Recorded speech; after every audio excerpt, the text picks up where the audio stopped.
welcome back to my channel. My name is Tanya, and I am the existential empath. And today I have a special guest with me. Her name is Stephanie Zumwalt, and she is a Beyond Quantum Healing hypnosis practitioner. And we had scheduled to have this particular video today, and we had a topic planned ahead of time. But as we all know, the energy shifts and the energy changes.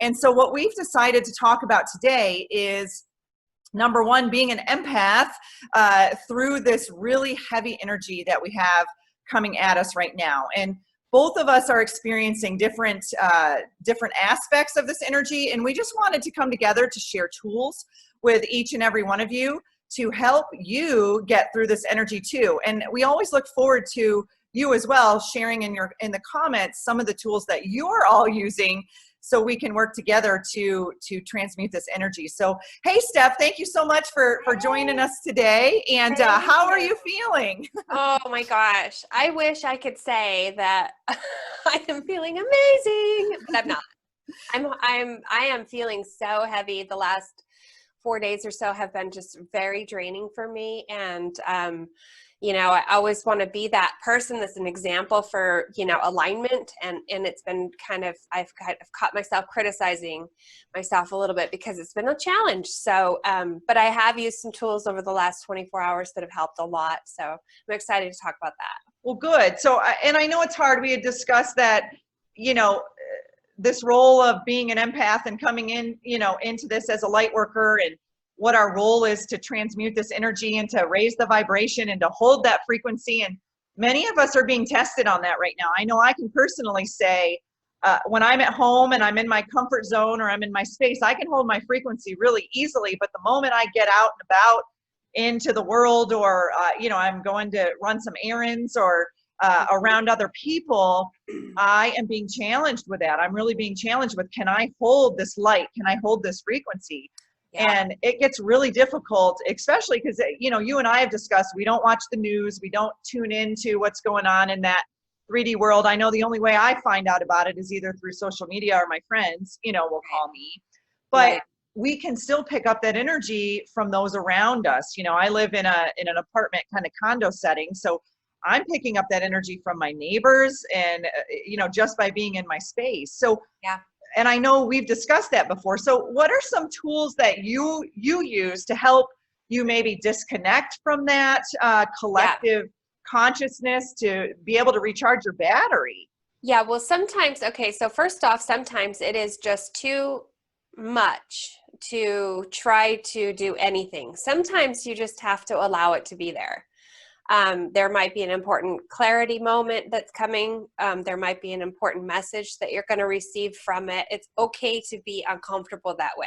Mm-hmm. When I try to force myself out of it, it's that action instead of being, you know, and I find that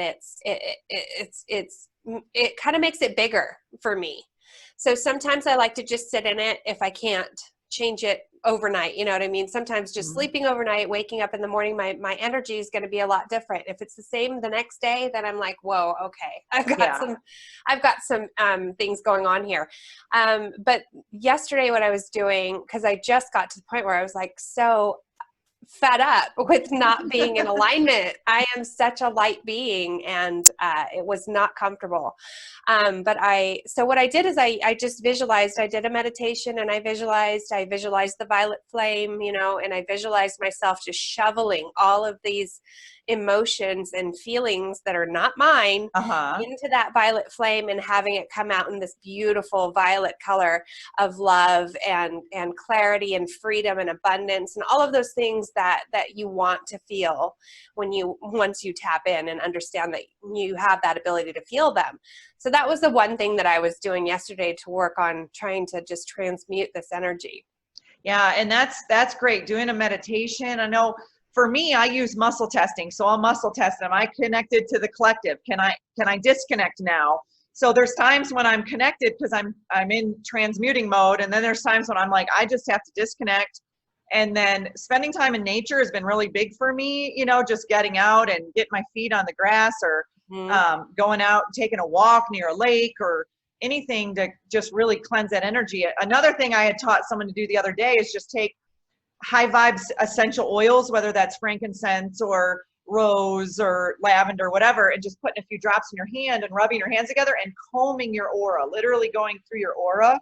Oh yeah. Just kind of combing it, and you'll notice, you'll feel the tingles. It feels really good. And just do it throughout your whole body. And it's like you're just like you had done the meditation where you're just shoveling stuff out. Just visualize yourself pulling out the gunk and getting rid of all the murky, muddy, stagnant energy stuck in your aura. That's been a really good one. And make sure you do your crown and, all of that. So that one's been a good one for me. Taking a shower, just a simple, rinsing off, visualizing all of the nastiness going down the drain. And I also, one night I was just laying there and I had the instinct to grab my hematite. I needed to be grounded. I did not feel grounded. And then I also grabbed my rose quartz and then placed them in different parts of my body while I was just laying there trying to watch, crap, TV that is not, vibrationally out of alignment with me. Yeah. And that's great. Let's talk about that. What are some crystals, that we can use to help us stay grounded? So you mentioned hematite. That's excellent. It's magnetic as well. So that one is wonderful. I know I've been using the Pneumite. Pneumite helps against psychic attack, negative energy, grounding. And then of course, black tourmaline is always good.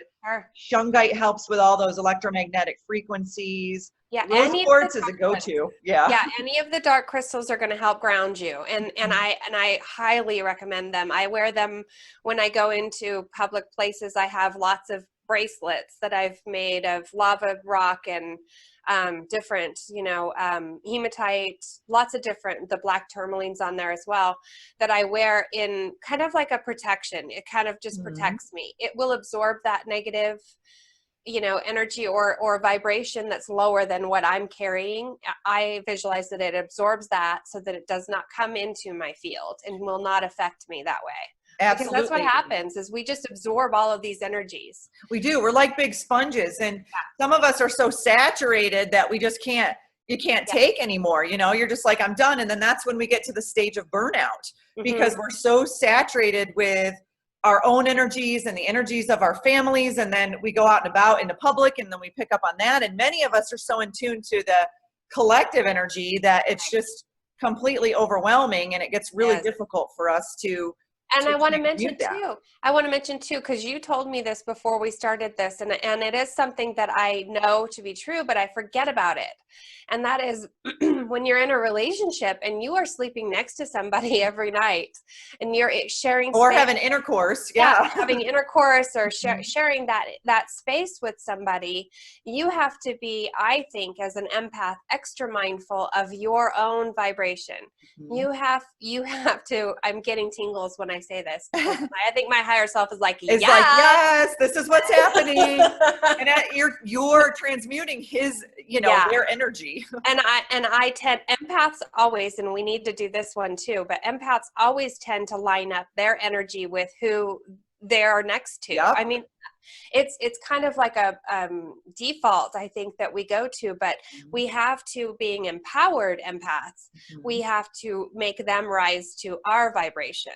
Absolutely. And that's why they are attracted to us in the first place anyway, is because we have this big, wonderful vibration.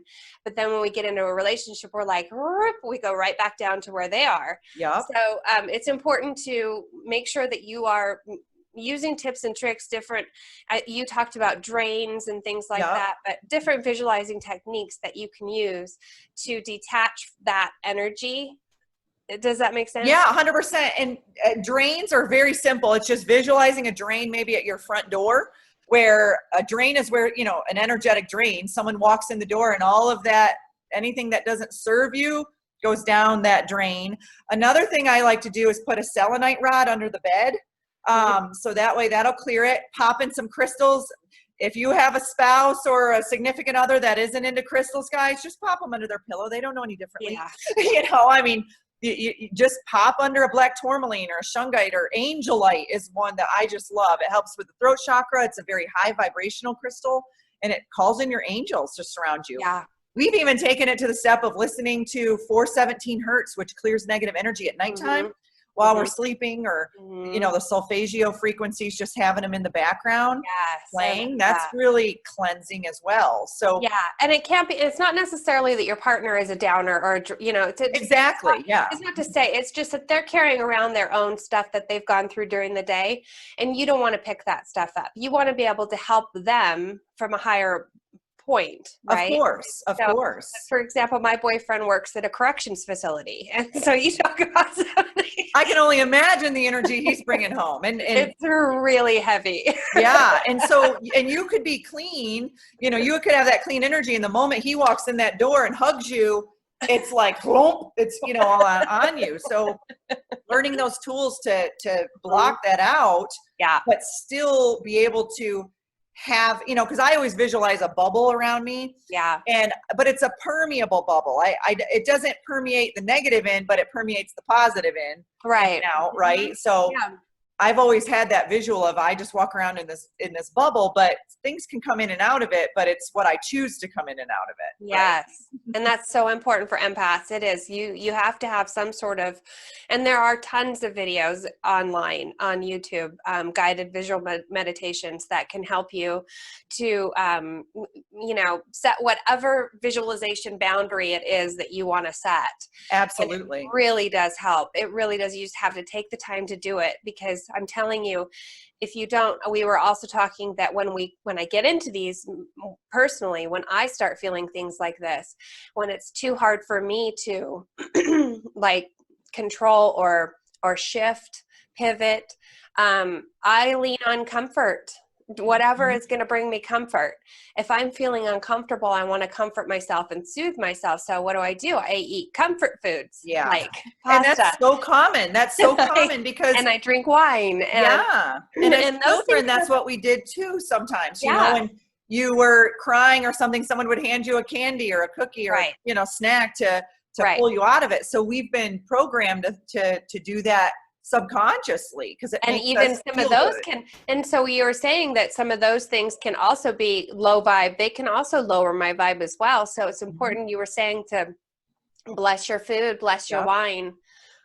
What's the process you do? So you can do that. So anytime they call them spirits for a reason, because when you consume them, whether it be drugs or alcohol, it lowers the vibration, which I call Swiss cheese aura. So when you lower your vibration, your aura looks like Swiss cheese. It has all these holes in it, and that can make room for these energies to attach, right? Because they're like, ooh, this person's at my vibe, you know? And then, because there's people who are happy drunks and people who are super downer drunks, and it all depends on usually the emotion or the feeling that you have before you start consuming, you know, the alcohol or the drugs. But just doing a simple intention setting. And like I said, a lot of people pray over their food, but they don't really know why they pray over their food. They're infusing energy into that food. And what it's doing is it's raising the vibration of the food. So just saying, you know, my intention is to, you know, I usually say my intention is to raise the vibration of this food, resetting it back to its original DNA structure from source energy. And then I ask the food to nourish every cell in my body, to raise my vibration, to maintain my vibration. You can really do whatever you want. And usually when I'm eating, I try to incorporate lots of colors of the chakras, like at least my breath, you know, in the morning I do, not all day, but, and if if you're going ready to eat you're getting ready to eat a hamburger and you're thinking, this is going to make me fat. Oh, why am I doing this? You are manifesting that, guys. So when you're eating that hamburger, oh, this is so good, and it's making me so skinny, and this is providing me with protein, and you know, this is a high vibrational food. Because I think us too, during the spiritual journey, many of us vacillate between being vegan and eating meat, and then we beat ourselves up, and but we're still in this third dimensional world, you know. So it's like, many of our bodies are going to still crave meat, but we also need to understand that the energy of that animal, when it was slaughtered or however it was, you know, processed to make our food, that energy is being held in that food. So we want to cleanse that energy. And, you know, it's important to do that, because that food, we want the food to be living. In our water, you can do the same with water. Water holds memory. So just by doing that, eating clean, it's going to help keep your meridians and your chakras, you know, a lot more smooth and running, you know, much more cleanly. And that will help with these shifts too. I love that. No, that's a great point. It With really the is. moon, this moon coming up too. My We all God. get so affected by it. I mean, as if we don't, yeah. And I know it's all for a purpose. It is all for a purpose, guys. It's not for nothing. Okay? Exactly. I have learned to trust the moon. Well, and the moon's feminine and the sun's masculine. So it's important to get both, you know. So it is. we all talk about how the moon affects us because it affects us all because we're made of water, you know, so the moon just really, you know, they call it lunatic because it's based after lunar. You know, the hospitals get crazy, everything is wild. And this one coming up is an eclipse, you know, full moon. So it's really intense. And many of us will feel this a week before, a week after, you know. So getting out in sunshine too is really important because you're balancing that masculine and feminine energy. You know? That's a really good point too. Many women, we will get in our cycles will get in sync with the moons. I know mine, you know, did that. I'm like, wait, for 2 weeks I didn't have my cycle and now I'm attached to the full moon, you know, and many women are going through this right now. So that can cause emotional disturbances as well. It really does. And it's important. I trust it. I trust everything the moon has to shine on me. Like I really do. It lights up those little dark areas that you forgot about or didn't realize were still in your, you know, being. And you just gotta just surrender to it and go with it and go where it's taking you really. I've just learned I'm a Cancer and I ruled by that moon and, of course. and I fought it for the longest time. And finally I just was like, I surrender, take me where you want me to go. And it's been a lot easier, but this time, boy, oh boy.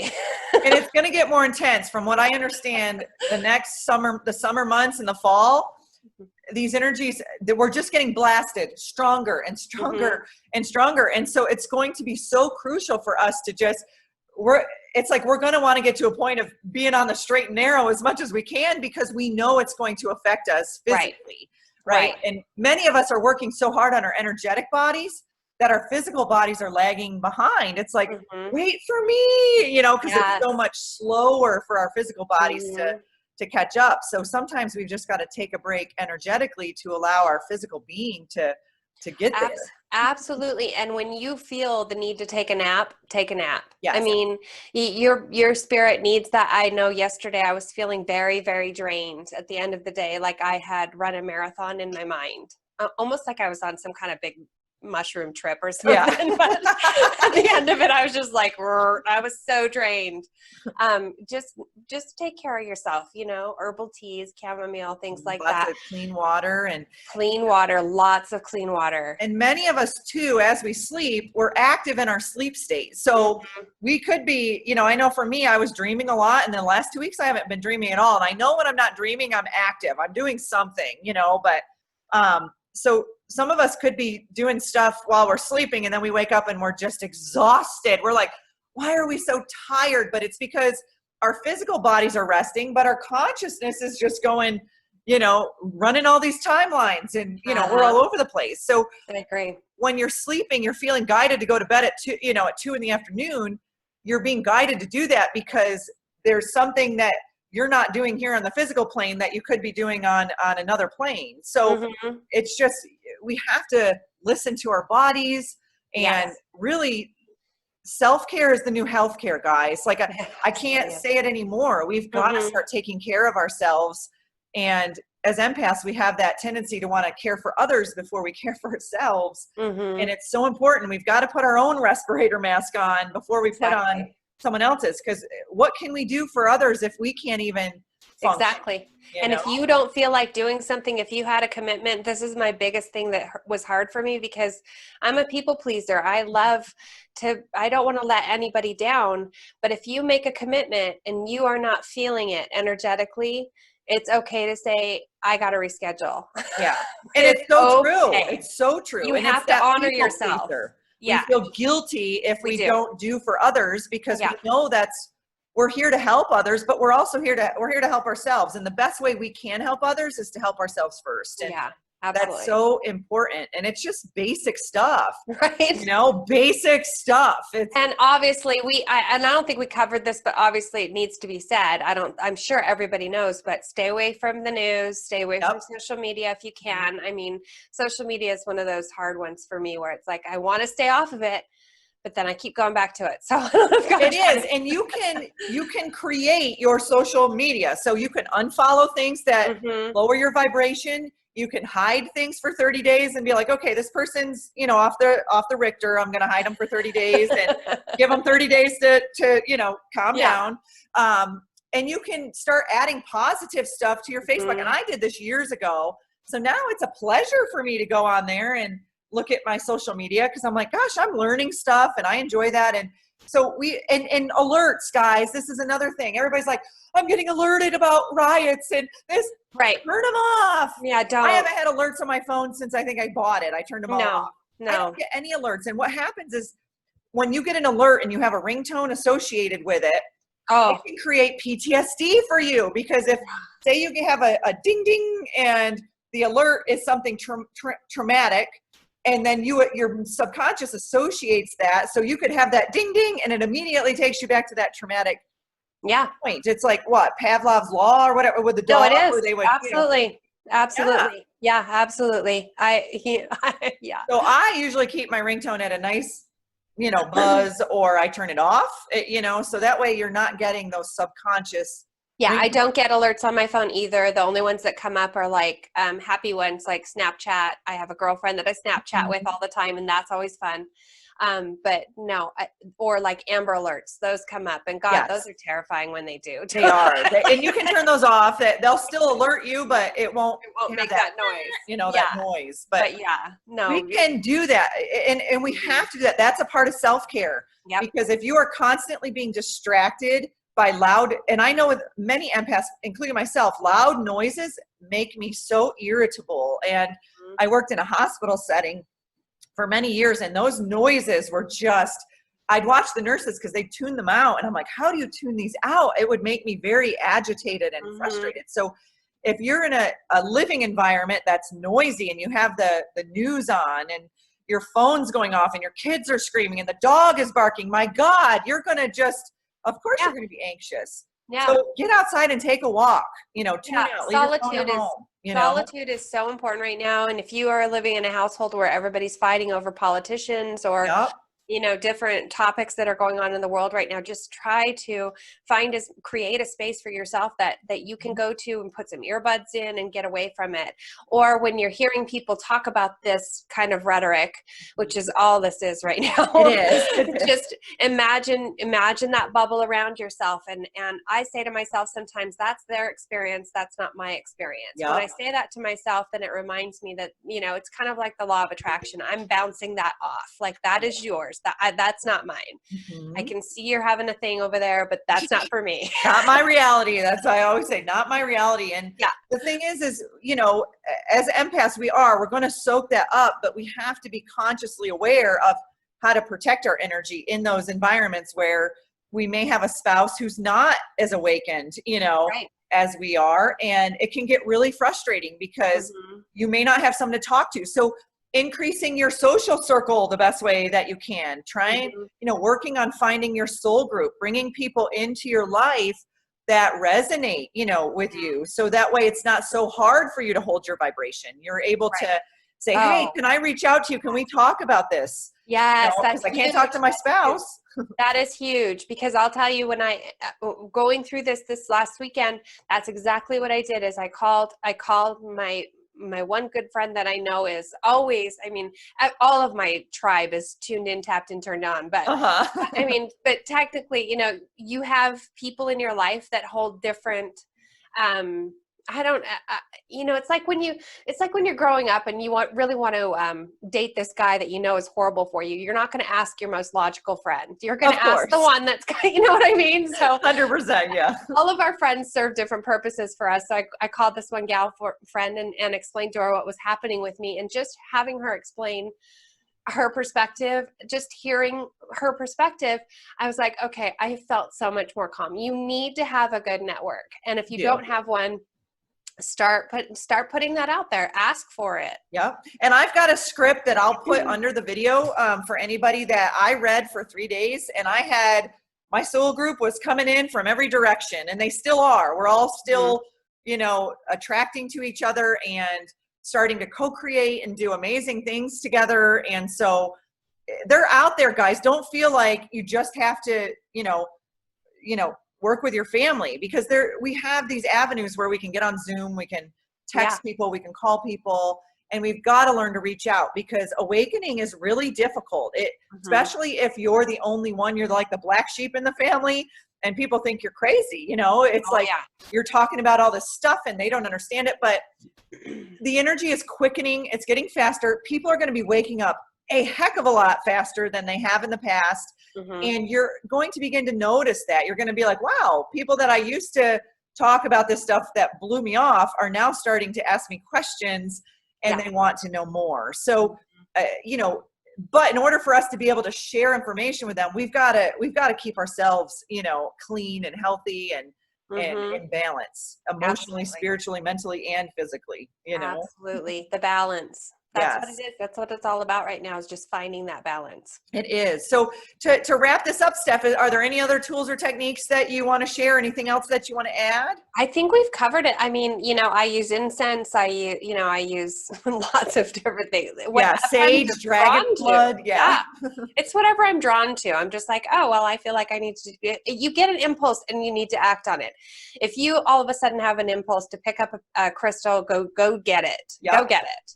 And I want to say the Numite and the Moldavite together are awesome at manifesting. That's what I got on my... Yes, because you and I were discussing that, and I went and picked up a Moldavite, and I've been utilizing those, and wow.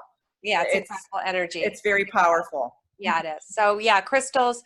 I take salt baths. Those are always really good for me, and I usually put my rose quartz in with it because it just gives me an extra little love. That's awesome. And if you can't take a bath, you can still have the salt in there and just brush your aura with it in the shower. You know, I mean, that's just as helpful. Yeah, just listen to your higher self is guiding you, and when you are truly in that place of, you know, surrendering to what's going on, you will start to receive information about what should I do now? Or you may just find yourself on Amazon buying a supplement. You don't know why. That's happened to me. I'm like buying shaga mushrooms and I don't know why. And then I research it later. It's for the pineal gland and it's really great at inflammation and all of these other things. And so, you may intuitively just be, I have a friend who calls it divine hijacking. It's when your higher self just gets so sick of you not following your path that it just takes over and throws you into these situations, but they're all for the better good of you and humanity. But it's funny how that happens. So if you can really tune into it, then you don't have to be hijacked by your higher self to say, hey, you know. Yeah, and put that bubble around you, you know, do whatever protection that you need to do when you start your day or before you're about to have a, you know, meeting or whatever, go out in public. Just, you know, visualize the violet flame, all that stuff. I mean, I think we gave everybody a lot of really good tips. We did. And I just want to end it out by setting an intention that my intention is to send energy out to each and every one of you to raise your vibration, to cleanse you of what no longer serves you, and to send you healing and abundance and whatever it is that you need, because it's all there. It's in our vortex. It's all there. We just have to align to it. And I know it can be hard to stay in alignment, but there's a reason why we drop down. It's because we have to, it's a part of the lesson. We've got to learn how to transmute that. You know, maybe many of us are meant to, you know, reality surf between that 3D, 4D, and 5D world, you know, and that's what we're learning to do through these very strong bursts of energy, you know, that are coming through. It's a part of that mastering of our energy and getting good at feeling, you know, when we're in a lower vibe state and how to get ourselves out of it, you know, and absolutely. We're all superheroes, and we're not just empaths. We're empowered empaths. Absolutely. We are no longer in that victim state. We are empowered. We are change creators. I mean, we're alchemists, you know, and you got to embrace that. And it's okay to feel off a day or two. It's okay. Because once we learn how to pick ourselves up and drag ourselves out of it, we're teaching other people to do the same. So true. And we're so powerful. We are so powerful. And it's like, at first I thought being an empath was a burden, but now it's a blessing. It's like, gosh, I can pick up on stuff before people even know it, you know, and it's amazing. And the more you get in tune with your body and your intuition, gosh, the faster it comes in, you know? And so it's a time of creating, you know, even though this energy is heavy and strong, it's a time of creating too, because, you know, once you realize, wow, I'm feeling heavy and I've got to honor this for a day or two, it's like a boomerang, you know, it's like you're pulling it back. And then the moment you let go, it's like whoosh, you know, so keeping yourself positive and noticing when you're doing that negative self-talk and shutting it down, and you know, and adding more positive self-talk in there will help, you know, through that transition too. So for sure. Well, good. This was great. I hope, you know, some of these tools help you guys. And like I said, please share some of your comments and tools in the comment section, because we just brushed on some of the ones that we've been utilizing. And I know there's so many more out there. And for those of you who are, you know, who are listening and following this channel, it's all about empaths, you know, it really is. It's all about awakening and empaths and manifesting and all of these things that we are here to do. This is our divine right. This is what our existence is learning, relearning who we are, right? And we get that through those chills and those vibrations that we feel in our bodies. So absolutely. So I hope this was helpful for everyone. And as always, get out there and do something for yourself, because your soul will love you for it. Thanks for being here with me today, Steph. Thank you so much for having me, Tanya. I really had fun.